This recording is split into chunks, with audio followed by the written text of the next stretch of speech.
इस उपनिषद में मंत्र प्रथम से इस ब्रह्मांड के भीतर की प्रत्येक जड़ अथवा चेतन वस्तु भगवान द्वारा नियंत्रित है और उन्हीं की संपत्ति है। अतः मनुष्य को चाहिए कि अपने लिए केवल उन्हीं वस्तु को अपनाए जो उसके लिए आवश्यक है और जो उसके भाग के रूप में नियत कर दी गई है। मनुष्य को यह भली भांति जानते हुए कि अन्य वस्तुएं किसकी है उन्हें स्वीकार नहीं करना चाहिए।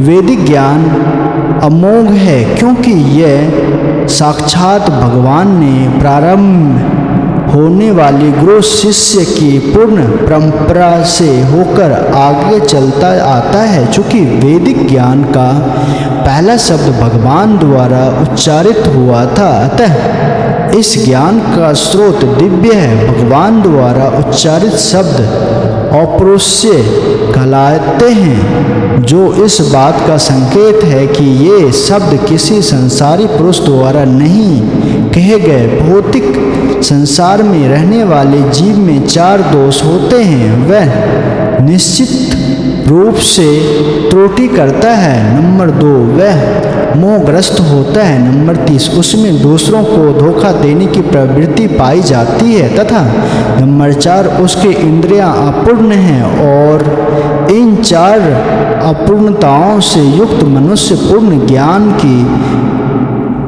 जानकारी नहीं दे सकता। वेद ऐसे अपूर्ण प्राणी द्वारा तैयार नहीं हुए थे। वैदिक ज्ञान सर्वप्रथम भगवान द्वारा आदि जीव ब्रह्मा के हृदय में प्रदान किया गया है और ब्रह्मा ने इस ज्ञान को आगे अपने पुत्रों तथा शिष्यों में प्रसारित किया और इस ज्ञान को अनादिकाल से हस्तांतरित करते चले आ रहे हैं। चूँकि भगवान पूर्ण सब प्रकार से पूर्ण हैं, अतएव उन पर भौतिक प्राकृतिक के नियम लागू नहीं होते और वे उनके नियंत्रण में रहते हैं। लेकिन जीव तथा जड़ पदार्थ प्रकृति के नियमों द्वारा और अनंतिम रूप से भगवान की शक्ति द्वारा नियंत्रित होते हैं। यह ईशोपनिषद यजुर्वेद का अंश है। फलस्वरूप इसमें इस ब्रह्मांड में स्थित समस्त वस्तुओं के स्वाभाविक के विषय में जानकारी मिलती है। इस ब्रह्मांड की प्रत्येक वस्तु पर भगवान के स्वाभाविक की पुष्टि भागवत गीता के 7वें अध्याय में हुई है, जिसमें परा तथा अपरा प्राकृतिक की विवेचना की गई है। प्राकृतिक के सब तत्व पृथ्वी, अग्नि, जल, वायु, आकाश, मन, बुद्धि तथा अहंकार भगवान की अपार अर्थात भौतिक प्राकृतिक से संबंधित है, जबकि जीव अर्थात चेतन शक्ति प्राकृतिक है और ये दोनों ही प्राकृतियों या शक्तियाँ भगवान से अद्भुत है। अंत तत्वागत जो कुछ विद्यमान है उस सब के नियंत्रण भगवान ही है। ब्रह्मांड में ऐसी कोई वस्तु नहीं जिसका संबंध परा या अपार प्राकृतिक से ना हो, इसलिए प्रत्येक वस्तु उस परम पुरुष की समस्त परम पुरुष अर्थात भगवान एक संपूर्ण पुरुष हैं। उनके पास अपनी विभिन्न शक्तियों के द्वारा हर मनुष्य को सम्मिलित करने की पूर्ण बुद्धि है। परम पुरुष की तुलना बहुधा अग्र्य से की जाती है और प्रत्येक जड़ तथा चेतन वस्तु की तुलना अग्नि के ताप तथा प्रकाश से की जाती है। अग्नि जिस प्रकार ताप तथा प्रकाश के रूप में अपनी शक्ति का विचरण करती है, उसी प्रकार भगवान भी विभिन्न प्रकारों से अपनी शक्ति का प्रदर्शन करते हैं। इस प्रकार के अंतिम नियत सभी वस्तुओं के पालक तथा आदेश है, वे सभी शक्तियों के स्वामी, प्रत्येक वस्तु के परम ज्ञाता तथा हर एक का उपकार करने वाले हैं। वे अचित्य ऐश्वर्य, बल या सौंदर्य, ज्ञान तथा वैराग्य से परिपूर्ण हैं। अतः मनुष्य को इतना तो बुद्धिमान होना ही चाहिए कि वह यह जान ले कि भगवान के अतिरिक्त अन्य कोई किसी वस्तु का स्वामी नहीं है। मनुष्य को केवल वे ही वस्तु अपनानी चाहिए जो भगवान ने उसके लिए नियत कर दी है। उदाहरण अर्थात गाय दूध तो देती है, किंतु वह उस दूध को पीती नहीं। वह घास तथा भूसा खाती है और उसका दूध मनुष्यों को भोजन कहलाता है। ऐसे ही व्यवस्था भगवान की, अतः हमें उन्हीं वस्तुओं से संतुष्ट रहना चाहिए जिन्हें उन्होंने हमारे लिए नियत कर दिया है, और हमें सदैव स्मरण रखना चाहिए कि हमारे पास जो वस्तु है वे वास्तव में किसकी है। उदाहरण अर्थात हमारा घर मिट्टी, लकड़ी, पत्थर, लोहा, सीमेंट तथा अन्य अनेक भौतिक वस्तुओं से बना होता है, और यदि हम श्री ईशोपनिषद के अनुसार विचार करें तो हमें यह जान लेना चाहिए कि हम इन निर्माणार्थ पदार्थ में से किसी एक को भी उत्पन्न नहीं कर सकते। हम उन्हें केवल इकट्ठा कर सकते हैं और अपने श्रम से उन्हें विभिन्न रूपाकार दे सकते हैं। कोई श्रमिक अपने को किसी वस्तु का स्वामी केवल इसलिए नहीं कह सकता क्योंकि उसने उसे तैयार करने में कठिन श्रम किया है। आधुनिक समाज में श्रमिकों तथा पूंजीपतियों में सदैव एक बड़ा झगड़ा चलता रहा है कि इस झगड़े ने अंतर्राष्ट्रीय रूप धारण कर लिया है और विश्व संकट में है। मनुष्य एक दूसरे से शत्रुता बरतते हैं और कुत्ते बिल्लियां की तरह कुराते हैं। इसी श्री ईशोपनिषद कुत्ते बिल्लियों को उपदेश नहीं दे सकती, लेकिन यह मनुष्य को प्रामाणिक आचार्यों के अध्ययन से ईश्वर का संदेश प्रदान कर सकती है। मानव जाति को चाहिए कि श्री ईशोपनिषद के इस वैदिक ज्ञान को ग्रहण करे और भौतिक स्वाभावित्व के लिए न झगड़े। मनुष्य को भगवान की कृपा से जो भी सुविधाएं प्राप्त हुई है उन्हीं से संतुष्ट रहना चाहिए। यदि साम्यवादी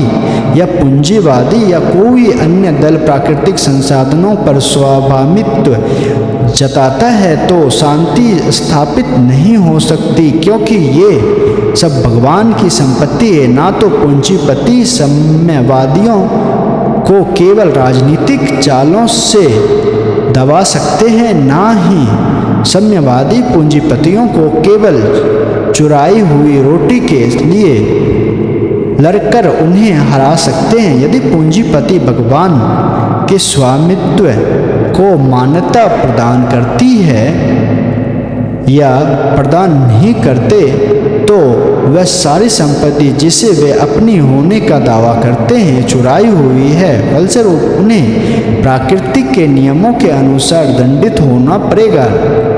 नाभिकीय बम साम्यवादियों तथा पूंजीवादियों दोनों के ही पास है, और यदि ये दोनों परमेश्वर के स्वामित्व को नहीं जानते तो यह निश्चित है कि ये बम अंततः दोनों पक्षों का विनाश कर देंगे।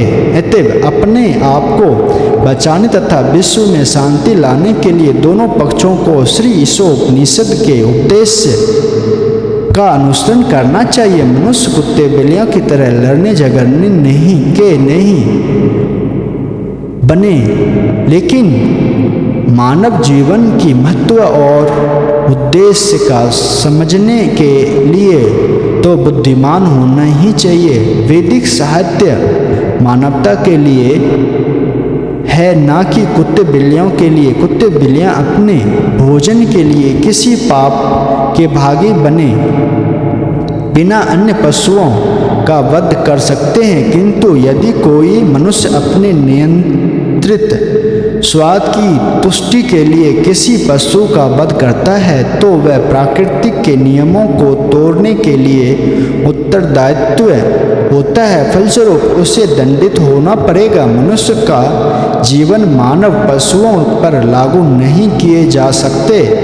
बद्ध ना तो चावल या गेहूं खाता है, ना गाय का दूध पीता है, क्योंकि उसे पशु मांस के रूप में भोजन प्रदान किया गया है। उनके पशुओं तथा पक्षियों में से कुछ तो शाकाहारी हैं और अन्य मांसाहारी, लेकिन इनमें से कोई एक भी प्राकृतिक के नियमों का उल्लंघन नहीं करता, क्योंकि ये नियम भगवान की इच्छा अनुसार बने हैं। पशु पक्षी सरीसृप तथा अन्य निम्न योनि वाले जीव प्राकृतिक के नियमों का कड़ाई से पालन करते हैं, तब ना तो उनके लिए पाप का प्रश्न उठता है, ना ही वैधानिक उपदेश उनके लिए बने हैं। एकमात्र मानव जीवन ही उत्तरदायित्व का जीवन है।